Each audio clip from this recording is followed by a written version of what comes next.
Let's go watch it in 2D. No, let's go watch it in 3D. But if we watch it in 3D, then is it worth the cost? Hello, hello, hello. This is Adolph, and today I'm doing an interview with Mr. Paul Gorman. Paul, to start off, who are you and what do you do? Nice to be here. Thanks for having me, Adolph. I am Paul Gorman. I'm an indie filmmaker, a showrunner, and a co-owner at MaddyGTV. We're an indie film and television studio. Okay, how long have you guys been at it?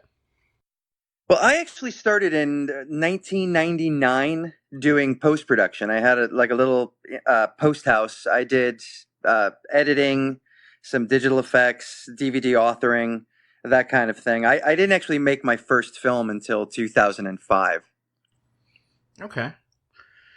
So most of your films are like horror and thrillers. Is there a specific reason for this?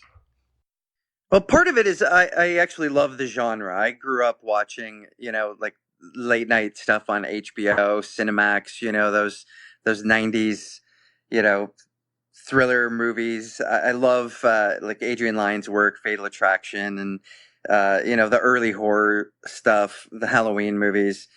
So that's a big part of it. I'm inspired by that stuff. But there's also a fiscal aspect to it as well. It's the genre that fans, at least indie fans, seem to like the most.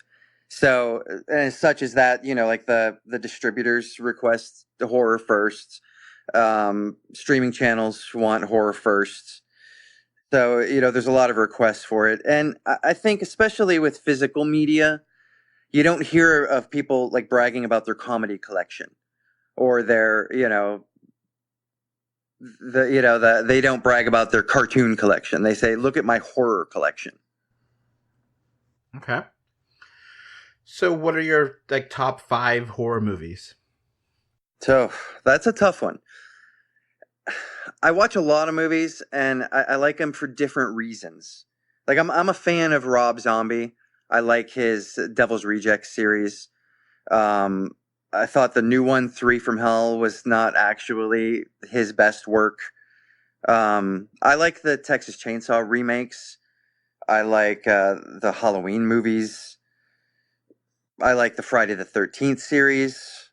God, it's like I said, it's different movies for different reasons. Okay, is there any like big hits like people may recognize that you really like?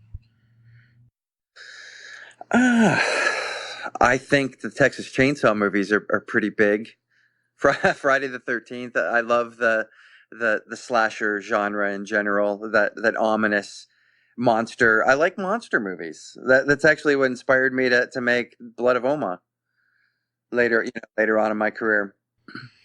Like for me, my favorite recent horror movie, which isn't that recent, is Stephen King's The Mist that came out like 10 years ago, maybe about on there.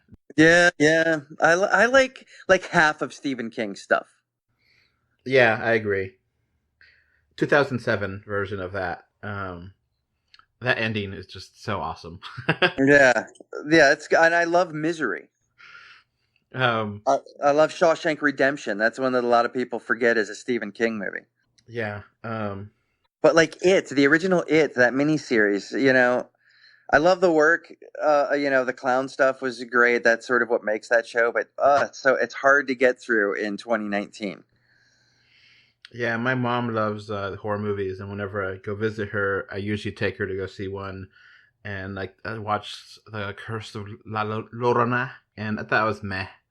And then I wasn't a big fan of The Witch. I know everyone loves that movie, but I just I thought it was okay. Yeah. So you're a film director, writer, cinematographer. What's the hardest part of being each of those things? Well, my level working in independent film, it's that there's a lot of hats. Like you said, writer, director, cinematographer. I'm also set designer, location scout, the guy that goes and gets the pizza.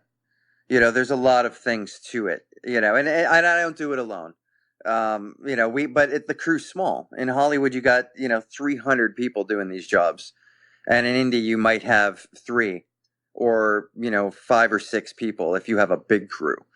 So that's the tough part. If you're in Hollywood and you have millions and millions of dollars, there's somebody in charge of every single job, and problems can be solved with money. Like, oh, that location shut us out. Well, let's go, to the next town over and buy a building and shoot there. Problem solved. You can't do that in indie. You got to just really think smarter, work harder. Okay. So how did you get into writing movies? Like, did you take any classes or anything for your film work? No, I had a pretty good background from before I ran the Post House. I worked in advertising. I was a creative director doing commercials and print ads and advertising. So I knew my way around a set, and I had done a lot of editing and some digital effects work, stuff like that. What made me want to actually make films was honestly about longevity of my career. I figured out the business of movies is that as an editor, I have to constantly hustle new jobs, new clients, new work to pay the bills. Whereas, because I get paid once to edit a movie, but the guy that owns that movie gets paid as long as that movie is on the market and selling. So I realized, during those years as the Post House, that if I want to retire in this industry, if I want to have long-term longevity income, I need to own some films. So I just made the decision, I'm going to try it. I'm going to make a few and start building a catalog. Now, this was 25 years ago now. And, I've made a lot of films and I've worked with a lot of filmmakers. We do some distribution too. We have about a dozen filmmakers and showrunners that work in our company that, we distribute for. But that's honestly why I got started. It wasn't like a big eureka moment. Like I got inspired and I watched Hitchcock and I have to do this. I thought I have to do it if I ever want to, survive in this industry. So, where can people find your work? People can buy your 3D Blu-rays, or is it on Shudder, is it on Netflix, or what? We're actually not on Shudder. I'd be happy to be on Shudder.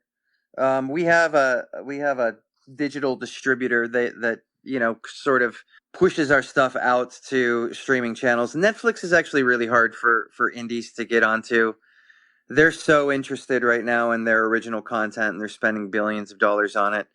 But all my 3D stuff is on Blu-ray. If people go to MaddyGTV.com, that's MADDYG like George, TV like television.com, you can see our catalog and look at trailers. There's links to where you can buy them.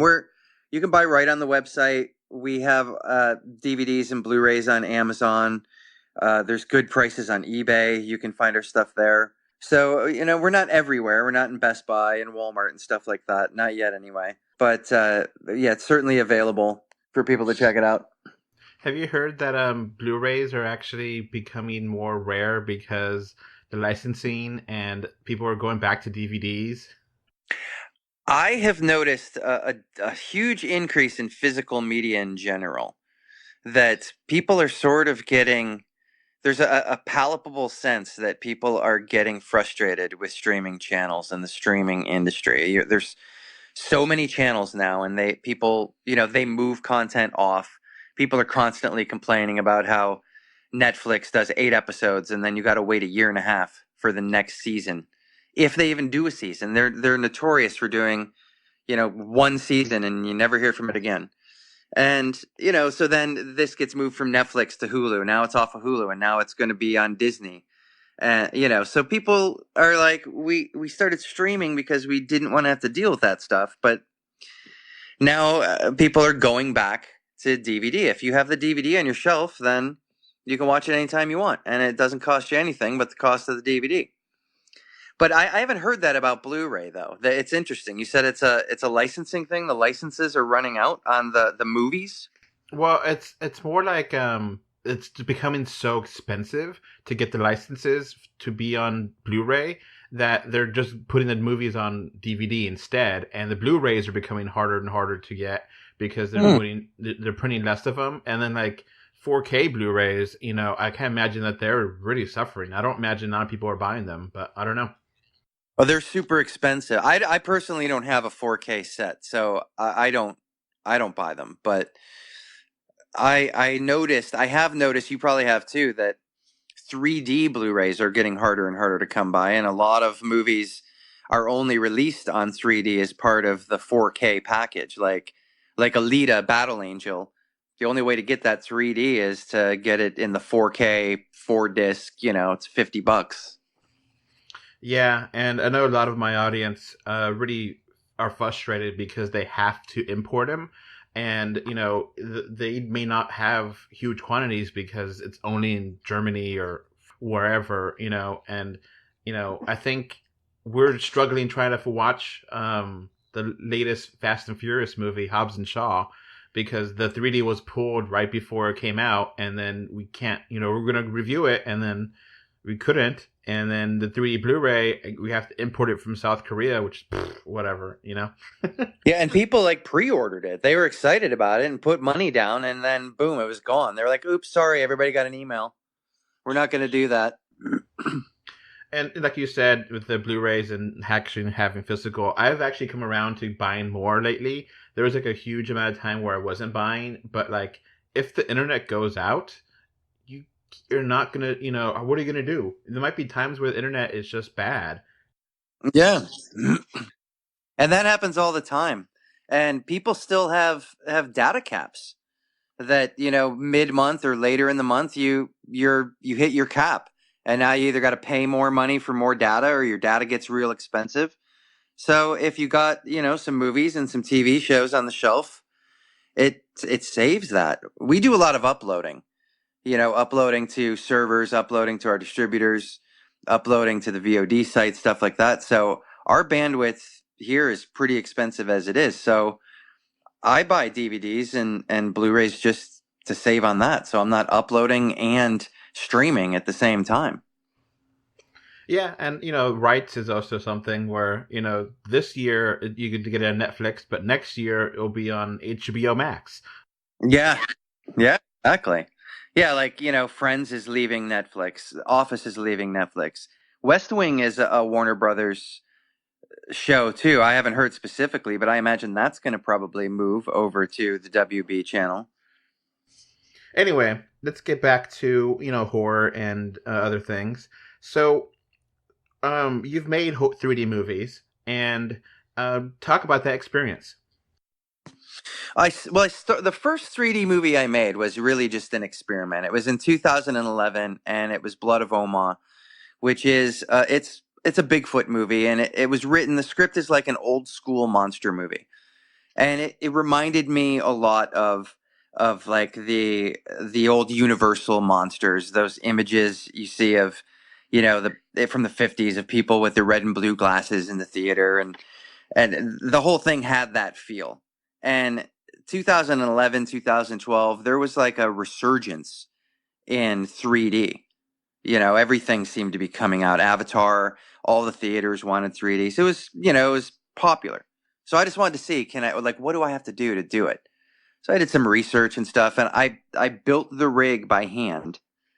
I took two Sony HD handycams and I set them side by side, and I measured out the distance between the lenses, and I had no monitors.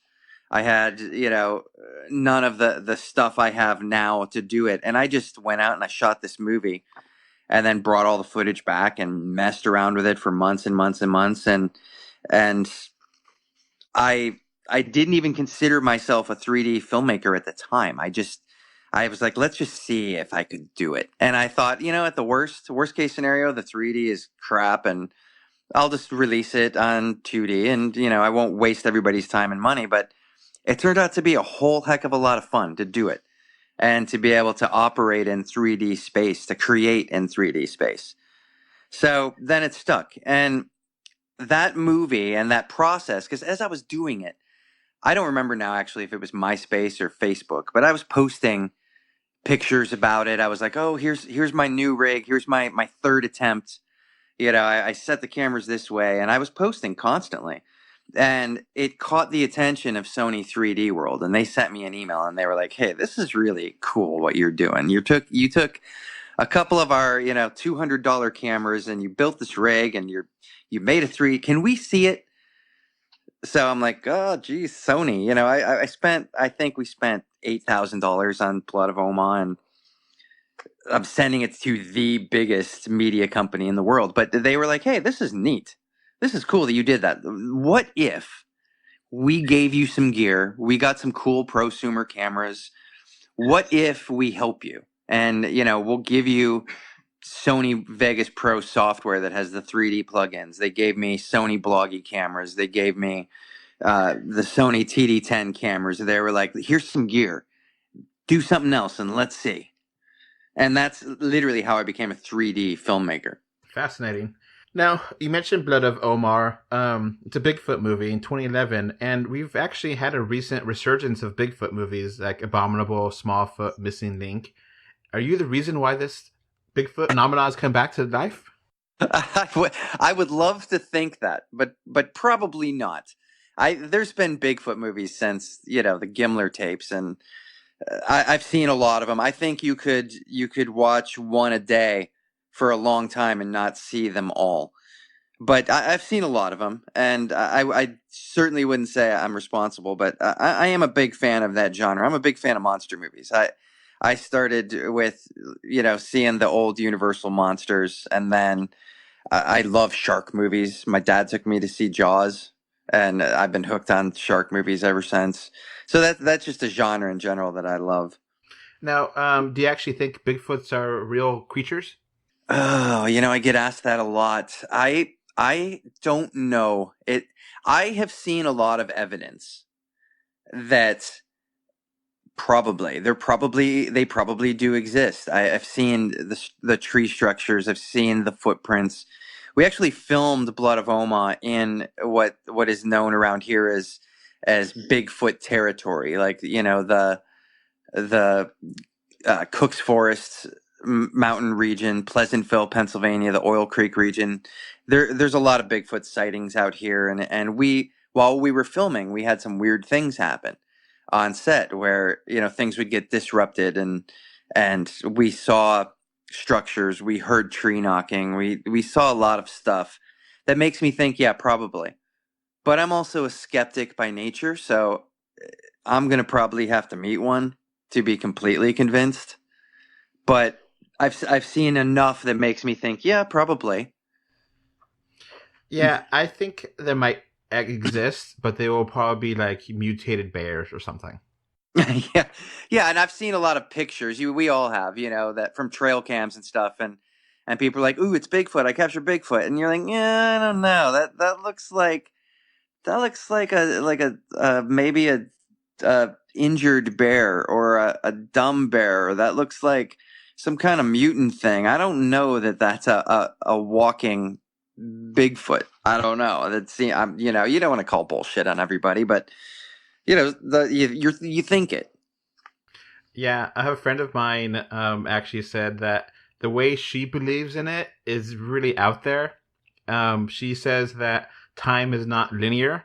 It is, and the Bigfoots that we see did exist, but they don't exist in our time, and they're like a reflection of a previous lifetime. That's kind of like ghosts too, and that they, just phase back into their timeline or something like that. That's interesting. Yeah, there's a lot of people that believe Bigfoot are dropped here by aliens.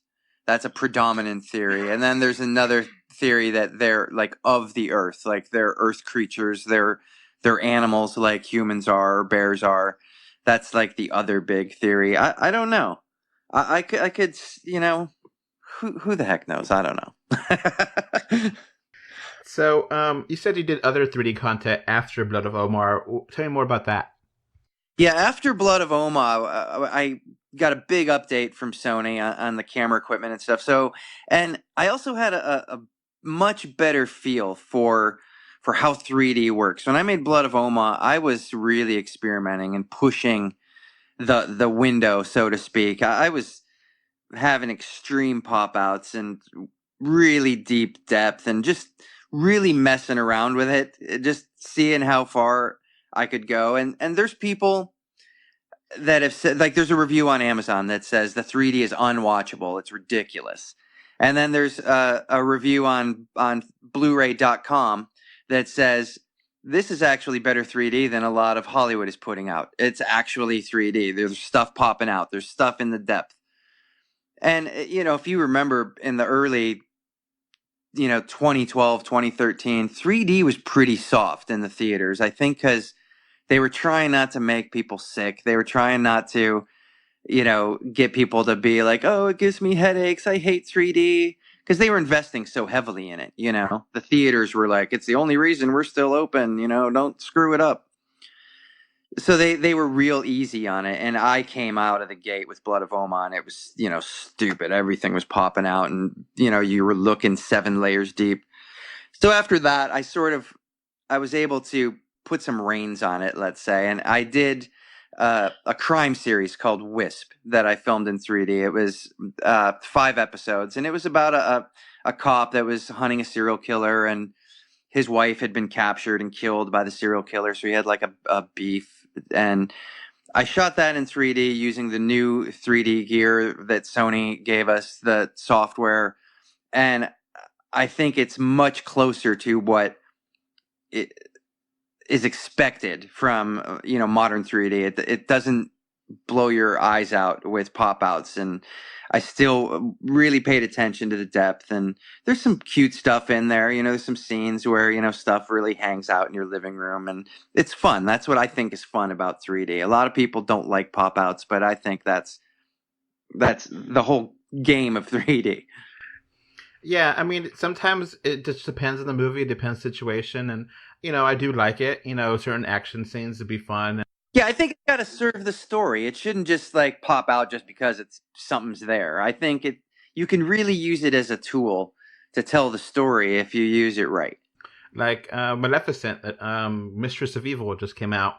There's a scene where one of the characters, Aurora, is going downstairs, and the viewpoint, you're looking down on her, and the stairs are going into the depth. And it really is awesome because that's exactly how you should do it, because, the perspective shot really complements the 3D, and it just makes, you really feel that those steps she's going down into the basement is really deep and far and spooky, and it really worked.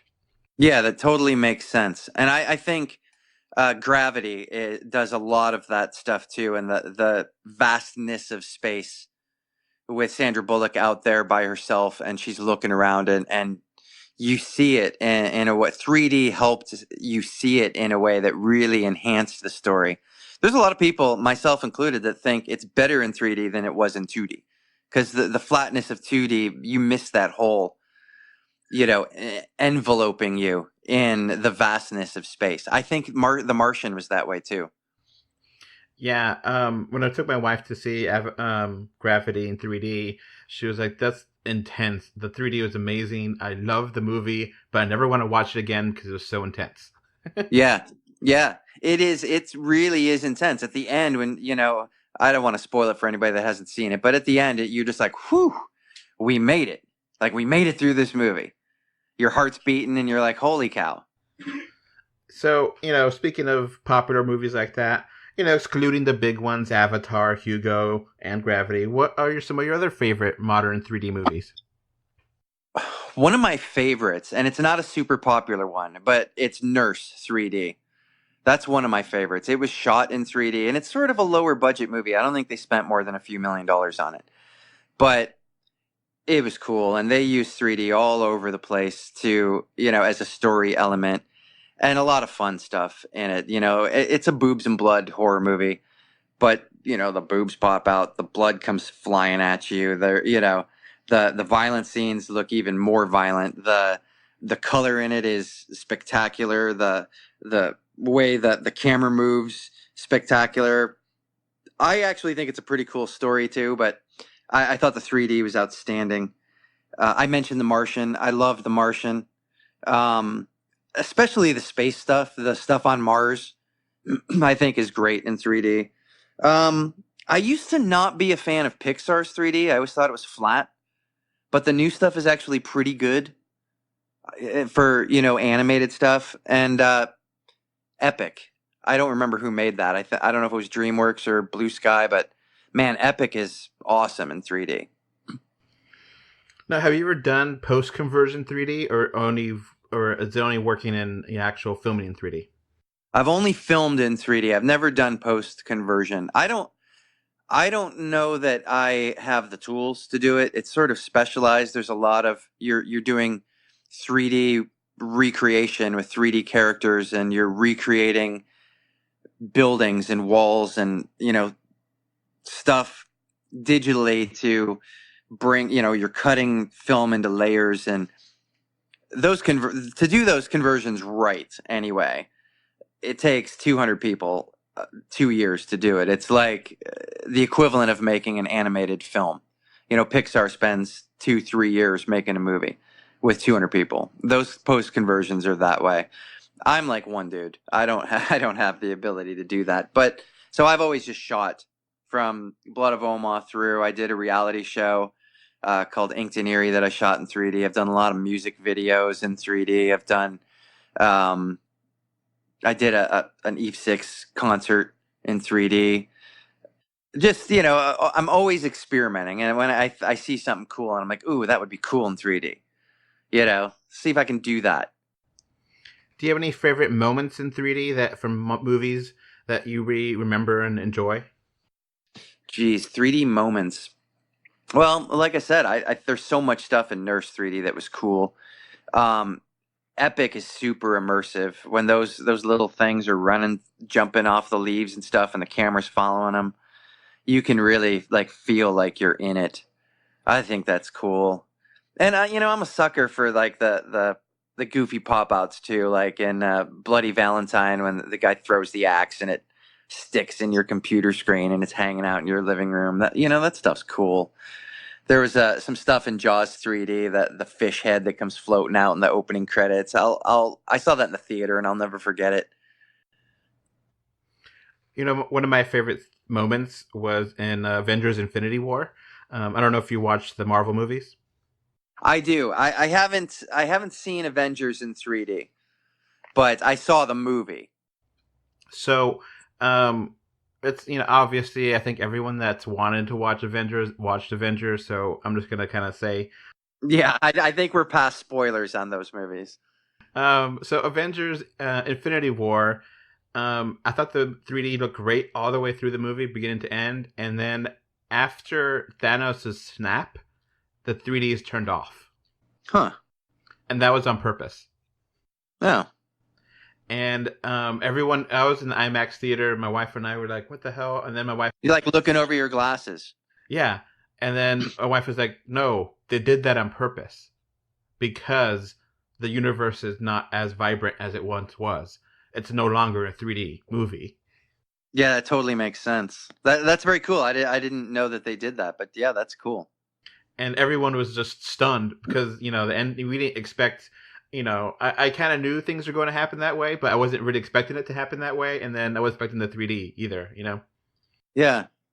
And another moment I'll remember is when I was watching The Walk. I don't know if you watched that from a few years ago. Yes. That was cool 3D. When you're looking down at him over the wire, yeah, that's crazy. I don't know how many layers of depth that was. My wife and I were just... Yeah, that's a good one, yeah. My wife and I were just gripping our seat and just I can't imagine watching this in 2D and being anywhere the same, Yeah, yeah. Yeah, that's a good one. I forget about The Walk being in 3D. I rented it in 3D and I was like, this is, mind-boggling. Because it really made, that dude's up on the wire. And in 3D, you get to see what he saw. And that guy had nerves of steel. Yeah, I got lucky, and I got a free screening in IMAX 3D. And seeing that in IMAX is just oh, wow. Yeah, wow. So what advice would you give to anyone that wants to be a 3D filmmaker like you are? Well, it's not popular opinion if you follow any of the indie film boards and stuff, but I tell people that ask, about, I want to be an indie filmmaker. What's your advice? I say, if you can imagine yourself making a living doing absolutely anything else, do it. Because indie film is tough. And shooting in 3D just makes it tougher. It'll break your spirit. It'll empty your bank account.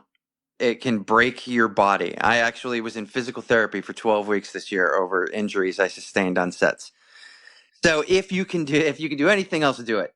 But if you insist on pursuing film, I say study it. And I don't mean go to film school. I mean watch the movies you love. Learn how to tell stories visually. I see so many like lower budget indie films where it's one long wide shot. There's no over the shoulders. There's no close ups. There's no coverage. Yeah, and I think that's just either you don't know what you're doing or you're lazy, and either of those things, a lack of knowledge or laziness is not going to enable you to be a filmmaker. So learn, watch films and watch what they're doing. Don't point the camera in the wrong way when somebody's talking. There's some basic rules that you need to follow to make a film watchable. Now, have you seen found footage 3D? I have not. I'm not a big fan of found footage, and honestly, a lot of that comes from my wife. She hates it. She hates found footage. Just the shaky cam, it drives her eyes crazy, and she just walks out of the room and turns it off. And so I like the original Blair Witch. I like that movie. I thought Cloverfield was pretty cool, but I have not seen found footage 3D. Just the title made me not watch it. So it's actually a lot of fun, and it's on Shudder, and they actually kind of like parodying found footage and then it becomes the movie is like a parody of found footage movies. Well, yeah, and it becomes a found footage movie in itself, and it's fun. It's how they do things is kind of like a fake documentary, and it really works for what it is, and it's in 3D because that's why we wanted to record it that way. And it's fun. It's a really fun, low-budget horror 3D movie. Well, I'll take that recommendation. I'll look it up. Because that does sound interesting to me. I bet your wife will like it. Okay. She'll give anything a chance. So, talking about movies, let's just say you were given infinite budget and any movie studio lets you do whatever they want with it, whatever property. Let's go crazy. What movie would you make? What I would love to do is Chuck Palahniuk's sequels to Fight Club. The original Fight Club tops my all-time list. I think it's perfection. I think David Fincher was genius. Everything about that movie is perfect. And I really like the story that Chuck Palahniuk has taken with Fight Club 2 and now Fight Club 3. I would love to be able to pay homage to Fincher's work and continue that story and see it on the big screen. It would take a lot of money, I think. But I think with unlimited budget, I think I could do it. But that's definitely what I would choose. Yeah. Since you have experience with mysteries and stuff, I think it might be fun for you to do Spider-Man Noir. Yeah. I liked that animated Spider-Man. Yeah, I thought that was super cool. Yeah. So, making that noir black and white Spider-Man movie. Yeah, definitely. That would be cool. I could definitely take that on. So, speaking about your movies, one of the actors on there is Miss Mary Madison. She seems to be in a lot of your movies. Is there a reason for this? Yeah, Marie Madison.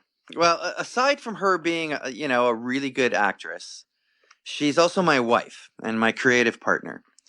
So early on, when I started making movies, we were making movies together, and so she was in a lot of them at the beginning. She actually was in so many that she got sick of doing it, and it's hard to do both. And like I said, we're a small company, so. In addition to acting, she also was set designing. She also was ordering food. She also was organizing transportation. and somehow making it to set and being prepared and learning your lines. So then there was a lot of years. She actually took a lot of years off where she wasn't acting at all until just recently with Fury Redo, which is a remake of my very first film that I made in 2005. And she came back and played that same character that she created. So that was actually the last film that I made, was Fury Redo, and that was her last acting thing that she did. What do you consider to be your masterpiece, your cinematic masterpiece? Well, it's like movies for filmmakers and music or songs for songwriters. They all are like your kids. Like, you like them all for different reasons. Some are trouble for you, some are, superstars, and you love them all. But if I had to choose a masterpiece, they say like you're only as good as your last film, and I don't necessarily agree with that. But I think as you progress, the more movies you make, the longer you've been in it, you have better skill sets, better headspace, better gear. That's actually the reason why we remade Fury. But for me, it's Fury Redo. That movie came out exactly the way I wanted it to. It's everything I expected and wanted out of that movie. And I couldn't do it better. Now, if I had $1 million, I couldn't make Fury Redo better. What makes your films unique? Well, I think all films are unique. You'll never ever get the same cast and crew on anything. So no one can ever make the same movie twice. Even with remakes and rehashes and stuff that feels familiar, you're getting fresh blood and fresh people, fresh eyes, fresh ideas into it. Because it takes a village. It takes a village. So, I don't know. For me, I feel like every project I do, whether it's a music video or it's a commercial for a company or a movie or a TV show or an episode, I just try and look at it and say, how can I do this different? How can I look at this better? Look at this in a different way. I try and find the story. I try and find the narrative of it. What's the guts of the thing? And then I just try and make every decision serve that end. And of course, money solves everything, and I hardly ever have money. I hardly ever have enough time. So, every time you look back in a movie, you think, if I could have, I would have. But yeah, it's a good question, man. I don't know. Now, we're about to head on to 2020. And, what movies from the last 20 years have you thought are some of your favorites? Last 20 years. Well, I mentioned Fight Club. I don't know if that fits in that 20-year period. I think it's 20 years now. Jeez. Man, I really like M. Night's new stuff. The Visit, I thought, was super cool, super creepy. I like Michael Bay too. I like his Transformers stuff. Like, he gets so much flack, especially from indie film people, and people make jokes about Michael Bay, but man, he can like do a spectacle like few people in the world. And I like his stuff. If you're talking about, popcorn fun stuff, Michael Bay nails it. Jerry Bruckheimer always has his back, and that dude's a gazillionaire. I don't know. I like the nuances of the stuff that Ron Howard does, Robert Zemeckis, the slow burn, drama stuff. I like Pixar too. I love Pixar. Every movie that comes out, I go see it.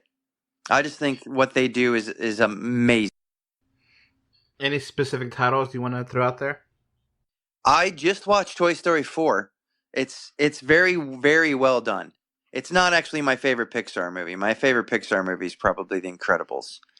But I thought Toy Story 4 was cool. I just saw The Lion King.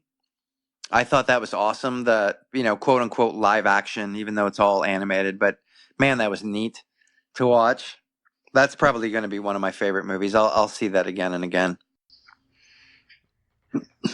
Now, with the rise of independent films, and do you think Hollywood is waking up to that and trying to make movies more indie feeling? And do you think people are getting tired of the old formulas and reboots and such?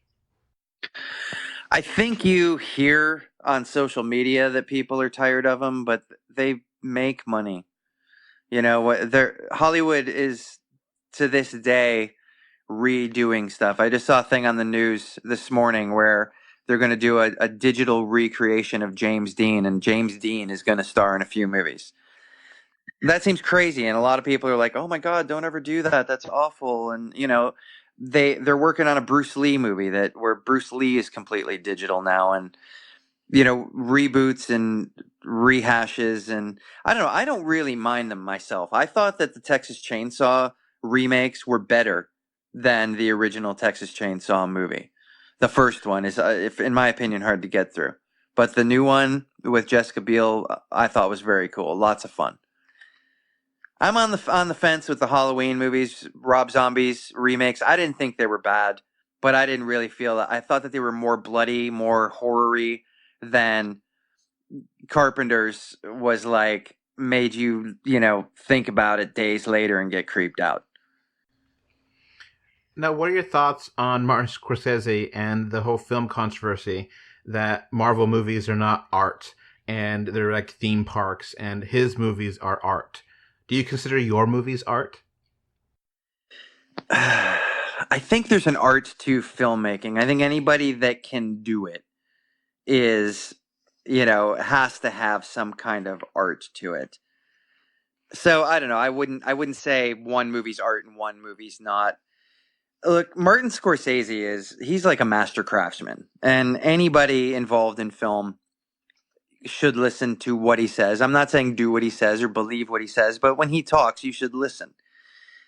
And, I think that Scorsese makes a very different kind of movie than Marvel, and I don't think you can really compare the two. I come from a place where I feel like there's nothing wrong with films being entertainment, just for fun, just because you can blow shit up and laugh at people and have a good time. You take your wife out, you take a date out, and it's a good time. You take your kids, it's fun. I don't think everything has to break a mold or break new ground or be, something special and unique. I think it's okay to just make a movie that's fun to see. And Marvel does that better than anybody. Marvel movies are awesome to watch. They're fun to watch. I think it takes a lot of artists to make them, so I wouldn't say they're not art. So I don't know if I even answered that question. My opinion is Martin Scorsese is a master, and yes, his movies are art. I don't think he has a right to say Marvel isn't. Yeah, I understand what you're saying. I kind of think there's a good example here with Guardians of the Galaxy where there's a talking raccoon and a tree as a character, and when you see that on page, oh, that's ridiculous. I'm not going to like that. Yeah. But when you actually see the movie, how could you not like that movie, Right, yeah, exactly. It's just fun. It's fun to watch. And the art is making it come alive, making it work, that you don't question it. And, I kind of like your idea that, as long as you put your sweat, heart, and tears into a movie, it's art. Yeah. Your sweat, if you're doing sequels and, like I don't want to necessarily attack Ice Age, but like the 5th Ice Age movie, I'm not going to say that's art. Hollywood in general, especially from independent film people, Hollywood in general gets a bad rap. People are always saying, oh, they're out of ideas. They're, just remaking, rehashing, everything. But, I'll watch a movie on Blu-ray and I'll watch the bonus features or the behind-the-scenes features, and some of them get really in-depth. And as I'm watching, I'm thinking, this is a lot of really creative people really doing their very best work. I watched the behind the scenes of Lion King, and a lot of people were upset that they even remade Lion King. Like, that movie was perfect. My kids loved it. I cried at the end, and there's no reason. But man, you watch the behind the scenes and you watch how meticulously those artists worked to bring those characters to life, and the voice artists. And I just got the sense like these people aren't phoning it in. They're not out of ideas. It's nothing but ideas in that room. So I really do think that Hollywood gets a bad rap for it. Even when you're doing a remake like Lion King, you got so many really smart, really talented, really creative people in there doing it. And that's why it looks so good. Are you making any future 3D movies or 3D TV shows? I am actually. I'm in pre-production right now on a 3D feature called The Long Descent. It's sort of a slow burn. It's gonna sort of be in the horror genre. It's also gonna be maybe in like a psychological thriller. It's about a guy who has a very painful mental breakdown that ends in tragedy, and we're in pre-production on it. I actually do have sort of a horror legend attached to it. I can't tell you who, because we're not. We haven't announced that person yet. So. I have that coming up, and not to get too far ahead of myself, but I am working with the original writer of Blood of Omar, and we're working on a sequel. We're gonna hopefully start filming in like summer 2020, and we're gonna do a sequel to Blood of Omar. I will film that in 3D because I think the Blood of Omar fans would just go crazy if I didn't. I think it wouldn't be the same. They'd be like, "That's not the same movie." But I'm really looking forward to that. I love the monster genre, and just being able to get back into the woods with the 3D cameras and do more fun stuff with Bigfoot's going to be a blast. Have you thought about ever doing like movies from the past that are in public domain? Kind of like, I think people would really appreciate an actual remake of Gaslight. That term has been used a lot in recent years, and that could be a really good movie to make right now. It's interesting. I honestly I hadn't thought of it. I'm a big fan of Hitchcock's early work. A lot of people think it's hard to watch his black and white stuff from Europe, where he was basically shooting into shoeboxes and stuff like Lady Vanishes. He was using stuff like techniques like picking up the camera and moving it and putting cameras on dollies and using miniatures, and he was so limited in what they would allow him to do in the 1940s, but he was really innovating stuff. And I have thought many times, because all that stuff's in the public domain now, thought many times of taking one of those things and doing it with modern technology, modern HD cameras, new digital effects, stuff like that. I think that would be fun to do, something Hitchcockian style of his older work, because I don't think Hollywood would ever do it. Okay. What promos and plugs do you have for your website? What do you just go ahead and give everyone your information so that way they could have it? Yeah, I'd love for people to check us out at MaddyGTV. It's MaddyG like George, TV like television.com. Go to MaddyGTV and click around, hit the catalog section. We got like 30 some movies and shows up there. You can see the trailers. You can see links to where you can watch them. If they're available on streaming channels, you can link right over to it. Downloads, the DVDs, Blu-rays. You can find Blood of Omar on eBay. You can find it on Amazon. Same with Wisp. Same with Inked and Eerie. We didn't really talk about that, but it's a little reality show I shot in 3D. Yeah, definitely come check us out. Aside from 3D, we got a lot of really cool stuff. If you're into horror, we got, a lot of cool horror stuff. We have some documentaries. Ryan Cavallini, he did a Bigfoot documentary called Mountain Devil that's outstanding. He has a new movie that just came out called The Exorcism Prayer he went and actually talked to priests who do exorcisms, and the movie is creepy as hell. And people are really starting to talk about that. So you can go check that out at MaddyGTV.com too, and just, get to know us and follow along. We have a newsletter. Sign up for the newsletter. We send out newsletters every month and let you know what we're doing. And it's good times. Low budget indie. We're here to disrupt Hollywood. So, actually, let's talk about that. That's the reality TV 3D. Tell me more about that. Sell me on it. Yeah, I made it right after Wisp. I was working for an Erie-based cable channel, and they hired me to shoot a reality show. It's called Inked and Eerie, and it's sort of like Miami Ink meets, I don't know, any of those Ink shows. We went and interviewed people, talked about their tattoos. We filmed their tattoos. We talked about tattoo art and interviewed artists and stuff like that. And I was just really hot on 3D, and I was set to shoot everything 3D. The network didn't want to release it in 3D. They didn't want to, spend the money on 3D. So I did it all myself, but 3D suits this genre, I guess, if you can call it.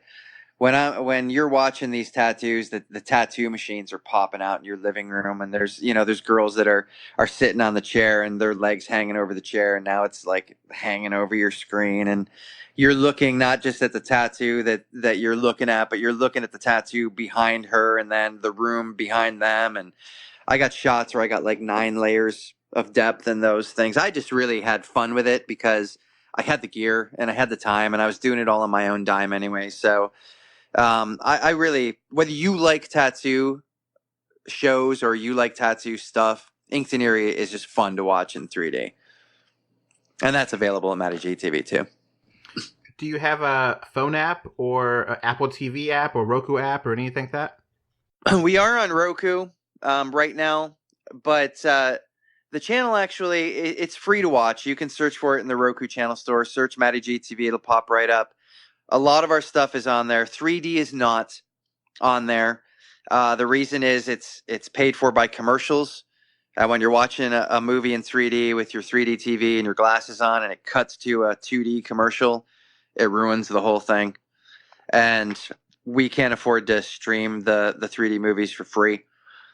So we are on Roku. The 3D stuff isn't on the channel. And to be honest, the streaming TV industry is not great right now. It's not good for indies, and we've been struggling since the channel opened. We have 360,000 channel subscribers. We've been in the top 20 on Roku since we launched, and we have never once made a dime. It costs us money every month.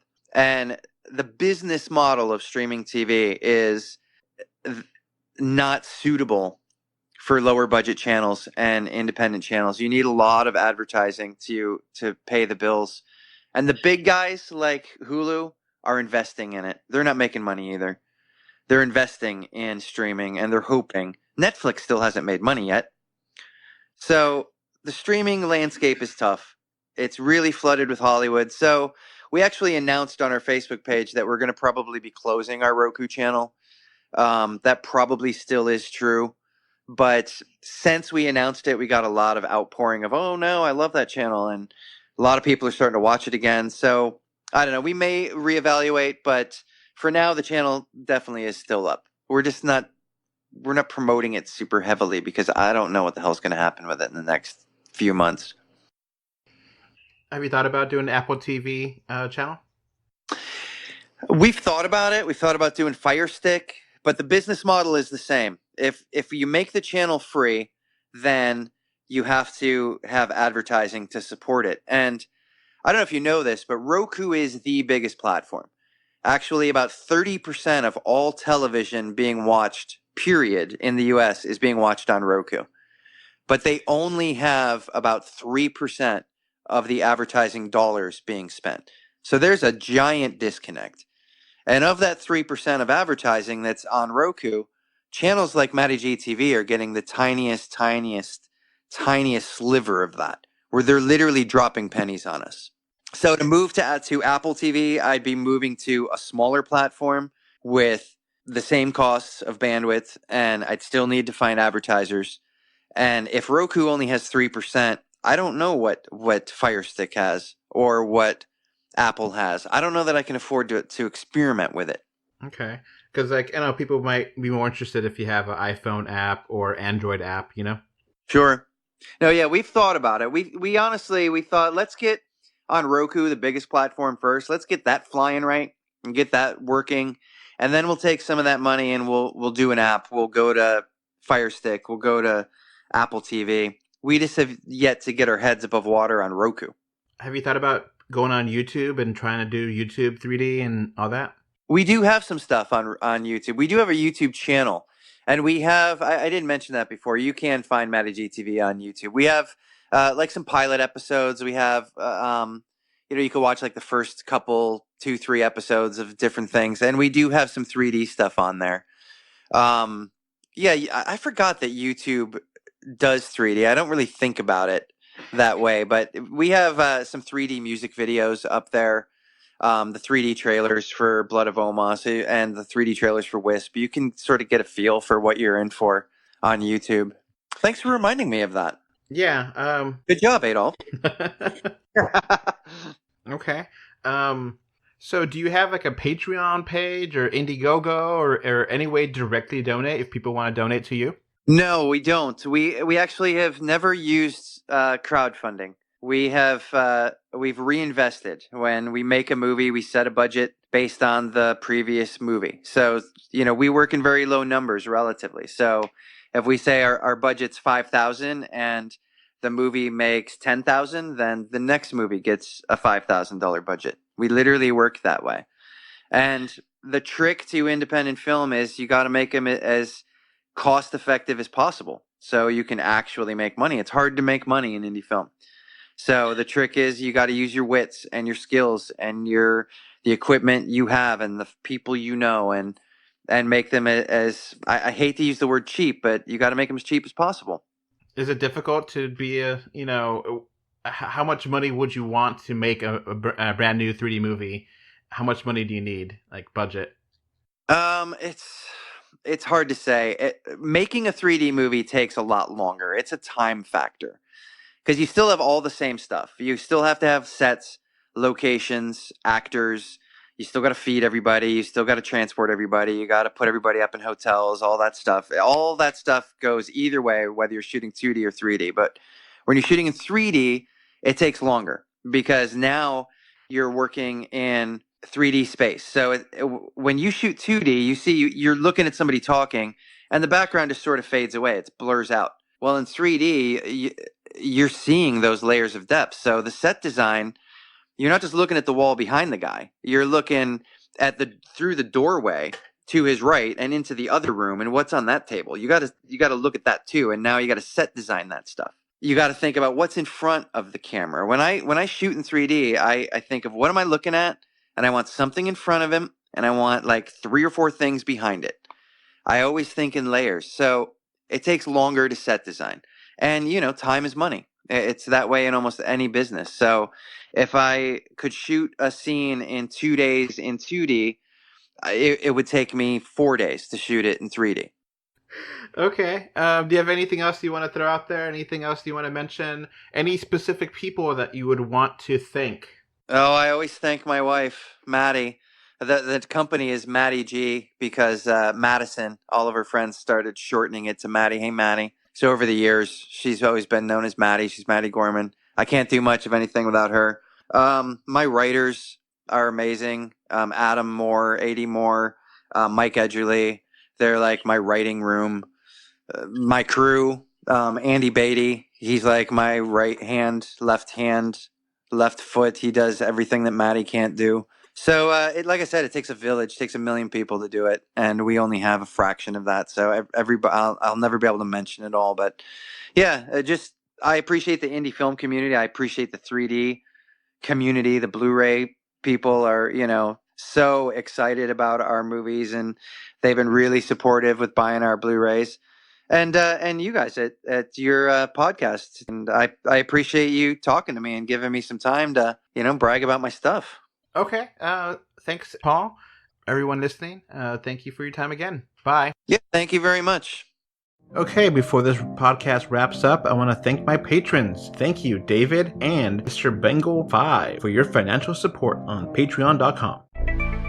So that's going to be it for this podcast. You can find us, 3dor2d.com, on Facebook, Twitter, Instagram, Pinterest, and so much more. Just look for 3D or 2D. You can also send us your listener mail. Our email address is email3dor2d@gmail.com. Links are in the description. Thank you for listening and or watching. Bye! Bye. Bye. Goodbye. Bye, everyone.